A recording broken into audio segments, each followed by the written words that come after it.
அனைவருக்கும் வணக்கம். ஓம் பூச்சியாய ராகவேந்திராய சத்திய தர்ம ரதாச பஜத்தாம் கல்ப விருஷாய நமதாம் காமதேனிவே. ஸ்ரீ ராகவேந்தருடைய பொற்பாதம் தொட்டு வணங்கி குரு வாழ்க குருவே துணை யோக ரகசியம் நிகழ்ச்சியில் உங்களை சந்திப்பதில் மிக்க மகிழ்ச்சி. எல்லாரும் நல்லா இருக்கணும், எல்லாருமே நல்லா இருப்போம். இன்றைய நாள் மிக சிறப்பாக அமையட்டும். ஜூன் 5ஆம் தேதி வெள்ளிக்கிழமை, மிக சிறப்புங்க. பஞ்சமி திதியும் திருவோண விரதமும் சேர்ந்து வரக்கூடிய இந்த நாள் பொன்னான நாளாகவும் நன்னாளாகவும் அமையட்டும். பஞ்சமி அப்படின்னாவே நமக்கு உடனே வரக்கூடிய எண்ணம், செயல் எல்லாமே 5 அப்படிங்கிறது திதியில் இந்த பஞ்சமி திதியை தான் நம்ம சொல்லுவோம். வராகி அம்மனுடைய வழிபாடு இன்றைக்கி ரொம்ப சிறப்புங்க. தஞ்சாவூரில் பார்த்திங்கன்னா ரொம்ப ரொம்ப சிறப்பாக தனி சன்னதியாக இருக்குது.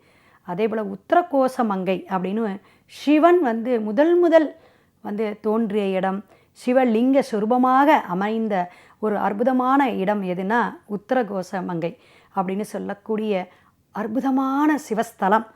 அந்த சிவஸ்தலத்தில் அந்த லிங்கம் பார்த்திங்கன்னா பச்சை வண்ணமாக மரகத பச்சையாக விளங்கக்கூடிய அந்த ஒரு நாள் வெளியே காட்சி தருவார்.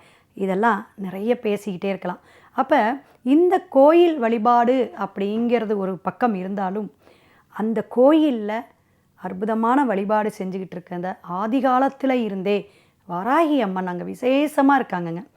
அந்த கோயிலில் நம்ம வாராகி அம்மனுக்கு கண்டிப்பாக நமக்கு பஞ்சமி திதியில் பிறந்திருந்தாலும் சரி, உங்களுக்கான இப்போ பார்த்திங்கன்னா தொழில் சம்பந்தமான பிரச்சனைகள் தொடர்ந்து வரும், அல்லது ஒரு சொத்து தகராறோ, போராட்டமான காலமோ, போராட்டமான லைஃபோ, எதுலேயுமே ஜெயிக்க முடியல அப்படிங்கக்கூடிய ஒரு நெகட்டிவாகவே நடக்குது மேடம், தொடர்ந்து எனக்கு எதுவுமே பாசிட்டிவே நடக்கலை அப்படிங்கிற ஒரு விரக்தி தன்மையில் இருக்கிறவங்களும் இந்த வாராகி தாயாரை வழிபாடு எடுக்கும்போது வேகமாக ரொம்ப ஸ்பீடாக உங்களுக்கு நல்ல விஷயங்கள்லாம் அள்ளி தருவாள்.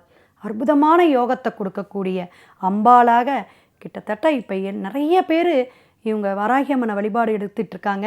நிறைய விஷயங்கள் மாற்றத்தை உணர்றாங்க. அந்த உணர்ந்து வரும்போது தான் அதோட பிரச்சனைகள் என்ன தீருது அப்படிங்கும்போது மக்களுக்கு நம்ம போய் எடுத்து சொல்லக்கூடிய அமைப்பில் இருக்கும். அப்போ இதெல்லாம் பிரசித்த பெற்ற இடம்.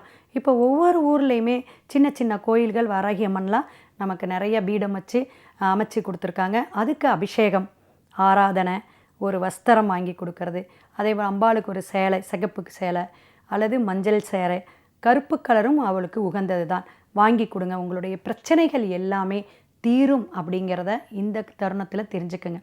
பஞ்சமியில் விரதம் இருந்து நம்ம ஒரு குறிக்கோளோட ஒரு நல்ல சங்கல்பத்தோடு வைக்கும் பொழுது வாராகி தேவி கண்டிப்பாக வேகமாக உங்களுக்கு அருள்பாலிக்கக்கூடிய தன்மையிலும் ஆசீர்வாதம் பண்ண தன்மையிலும் இருப்பாங்க.